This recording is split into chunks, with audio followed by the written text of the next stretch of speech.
Hi, and welcome to this section on spinning up a virtual machine in the cloud. Before we go into the nitty-gritty of how to actually spin up our machine, because this is a basics section, I'd like to take a couple of minutes to talk about what the cloud actually is and why you might want to use it. Imagine I have a single computer which I've configured to work as an email server. If I were to lose that server, then my email would stop working. To get around this problem, I could choose to use more than one server to provide mail, and this would be known as a cluster. Now, if one of those servers stops working, my email stays up because the other two servers continue to work as email servers. If you've been watching this whole chapter, you'll probably remember that for these courses, we're running a virtual machine that has Ubuntu installed on it. If you don't remember that, let me quickly show you here a copy of my VirtualBox that's running that machine. As you can see, virtualization is allowing me to run multiple different operating systems on a single computer. In this case, this is my desktop. In industry, it's common to do this with servers too. They could run a mixture of Windows and Linux, providing different services such as email or file or web for the company. And as shown in this diagram, to represent a server running lots of virtual machines, we draw a virtualization or hypervisor layer, which indicates that the smaller machines above in the diagram are virtual machines, running on what is known as the physical host below. If we choose to run lots of virtual machines on a single server like this, then if that server were to die, then just like our email server, all our virtual machines would die with it. Because of this, it's much more common to see a cluster of physical hosts, so that now, if one of those physical hosts dies, all the virtual machines that are running on that cluster are not affected. Both Microsoft and Linux have their own different ways to achieve this. In Microsoft's case with a technology called Hyper-V, and in the case of Linux with several different offerings such as Zen or KVM. We don't need to get into the weeds of how this stuff actually works at the moment. This is just to show you how you could run a group of servers clustered together to allow you to create virtual machines that were fault tolerant if one of the servers failed. Basically, that's what the cloud is, only it's someone else doing it. And instead of only a few virtual machines clustered together, imagine hundreds of data centers spread all over the world, linked by incredibly complex networking containing thousands upon thousands of physical hosts, all linked together to make enormous clusters that virtual machines can be created on. The cloud makes its money by selling the ability to create these machines to you, and millions of them are created every second by the world's businesses as and when they need them. Compared to a business having to buy its own hardware and manage it, this has enormous advantages in terms of flexibility and resiliency.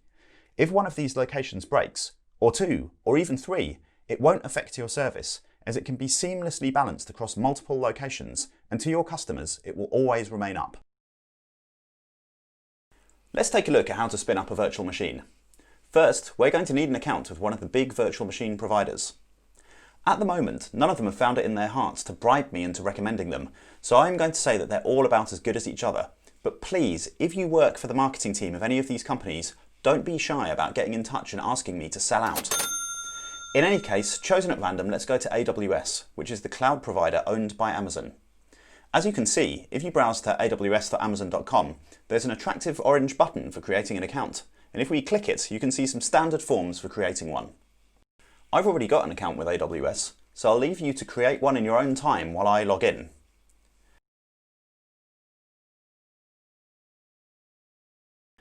Okay, now we've logged in, we're going to need to add some payment details. You can do this up here by clicking on your username, then going to My Account. Then here, on the bottom right, you have the option to add the details. Unfortunately, the cloud does cost some money, but it's not going to cost very much.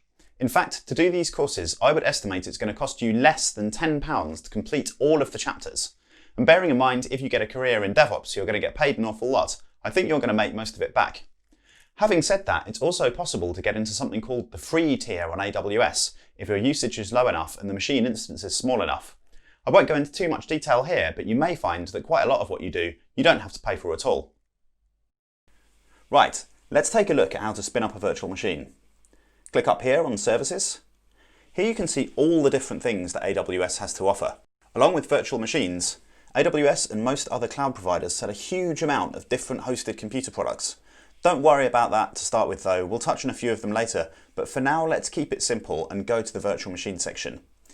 In AWS, that's the one called EC2, which is short for Elastic Compute 2. Let's click on that button and have a look at the EC2 section. You can see a button there for launching an instance, by which it means creating a virtual server in the cloud to use. Before I do this, I'd like to mention an important fact. A real DevOps engineer will almost never launch a server using that blue button.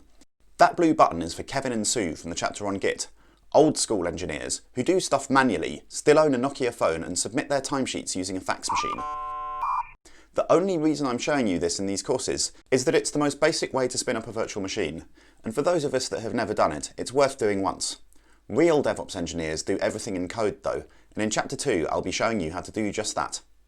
Anyway, rant over, let's take a closer look at the interface. You can see here that it says I'm currently not running any instances. Up in the top right, it shows which country I'm currently in. You remember the map showing the cloud as loads of data centers all over the world? Well, when you spin up an instance, you can choose which one of those you want it to live in. You can have instances scattered wherever you like, and usually big businesses will try and locate their instances in clusters that are near to where their customers are. If I click on it here, you can see a list of the sorts of places AWS has on offer, but I'm just going to leave mine on the default. For those of you wondering what this one security group thing is, don't worry for now, I'll be covering that in a few minutes. Right, let's click Launch Instance here and get going. The first thing we need to do is to choose what operating system our instance is going to be. You can see here they're suggesting some of the available ones. Here's Amazon's own distribution of Linux, which is alright, and here they're offering SUSE Enterprise as another option. Literally any operating system and configuration you can imagine will be here somewhere, so you can use the bar to search for whatever you want. For example, if I try looking for Ubuntu, you can see the various flavours it has on offer. Let's choose this top one and move on to the next screen, where it's now asking for what type of virtual machine we want. Type just means how powerful. As you probably know, the two main types of power in this context are processing power and memory. And you can see next to the name that it gives these measurements in vCPUs and gigabytes of memory respectively. In each case, the more you have of these, the more powerful and the more expensive your virtual machine will be. Notice that this little machine here we've got has free tier eligible written on it, which means for a certain amount of time you won't have to pay for it at all. The amount of time you get free usage for depends on the product that we're talking about, and you can find out more details online if you're interested, but in this demo we'll certainly be in the free tier, so let's select that. Now let's move on to configure the instance details. This section lets you pick various specifics about the virtual machine you're going to spin up. Number of instances is just how many virtual machines you would like. In our case, we just want one. Purchasing options refers to what kind of billing model we want to use. There are different types to make larger deployments cheaper, but that's really only relevant when you're at quite large scale. For a test this small it won't make any difference in any case, as we're not even going to be paying for our virtual machine, so we can ignore that. Network and subnet relate to something called a VPC, which is short for Virtual Private Cloud, which is your personal network environment your machine lives in. Just like your home computer lives on your home network, that is protected from the internet, so your virtual machines live in your own personal cloud network that behaves pretty much the same.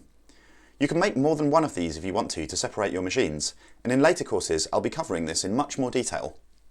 Your default VPC comes with 3 subnets that represent the 3 availability zones in that region. As with VPCs, I'll definitely talk more about this later, but for now the default is fine. The next step is to add some storage, which is like the physical disk space in your computer. It defaults to 8 GB of storage, which is enough space to put an operating system on, but you'd usually want a bit more than this.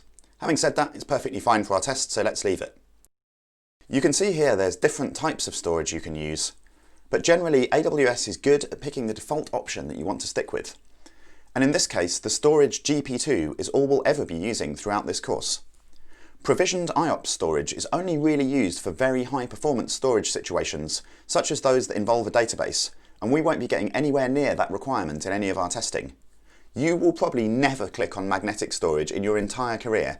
It's the cheapest, but much worse performance, and as storage is so cheap anyway, it's almost never worth it for normal or enterprise use.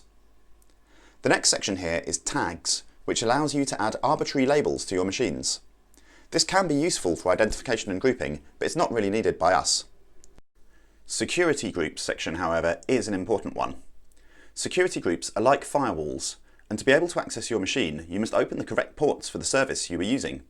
So for example, if this was going to be a web server, we could add port 80 here so that people could browse to our site.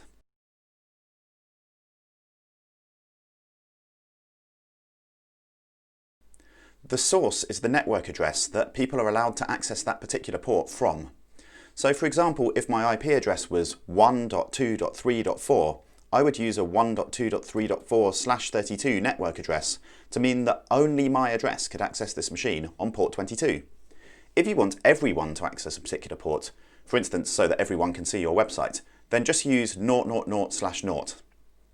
Okay, so now let's review what options we've chosen and launch our machine. You can see here a summary of the instant type settings, and as I'm happy with that, I'm going to go ahead and launch straight away. The final thing we have to do is choose a security key to allow us to access our machine. As this is our first machine instance, we're going to create one. I'm going to call this pair Lernard, then click Download to download the key pair. If you're not familiar with keys, don't worry, I'm going to be covering that in just a moment. Okay, and now we've downloaded our key, let's launch our instance. Great, our instances are now launching. That means that Amazon is spinning us up a virtual machine in the cloud. We can see it spinning itself up by clicking here on View Instances. And there it is, our very own T2 microserver. At this point, the state says initializing, while Amazon does all the things required to get it going. It'll take a couple of minutes, so I'm going to speed up time until it's done. There we go. Now you can see the initializing status has changed to a green tick, indicating the machine is ready to use and has passed its tests. If I expand the details here, you can see it tells the IP address that we can use to connect into this machine.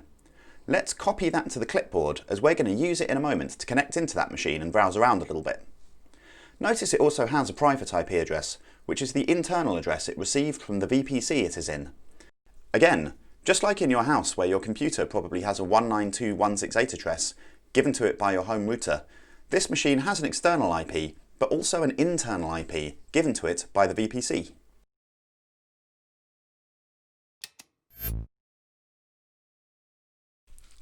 Now we've spun up our virtual machine in the cloud, let's connect into it so we can have a play around.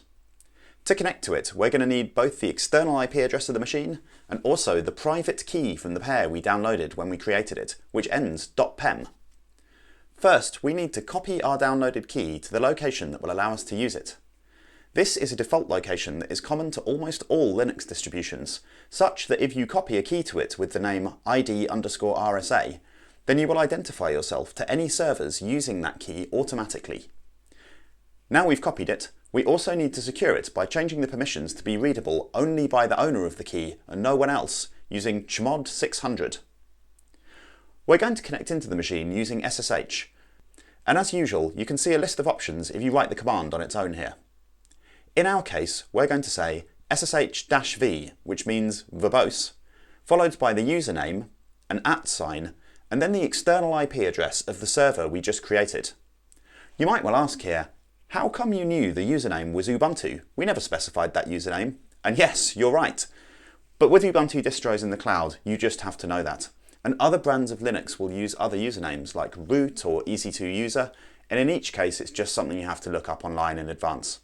In any case, I'll be sticking to Ubuntu for this entire course, so you only have to remember that one thing. Alright, let's do this. Because we've used the -V option, you'll see the various things that it's doing as it tries to connect. And once it's finished, you'll see down here that the IP address of the machine is now shown in the prompt of my terminal. This means that I'm now on the new server itself, running commands as if I were logged into that server locally. I can show this is the case by listing the file structure here in the home directory. If I now type exit, it will drop me off the server and back into my own desktop. If I do a further list, you can see the files have changed, because I'm no longer listing the contents on the remote server, but on my own machine. Okay, that's enough playing with the machine for now. Let's recap. We've created an Amazon account, gone to EC2, we've launched ourselves an instance, and then we've connected into it from our desktop using the private key we created. In the next section, we're going to use this server that we've created to install and configure Apache so we can serve some web from it. This will nicely set us up for the next chapters that are coming, where we're going to get into some proper DevOps with infrastructure as code. So, hopefully see you there.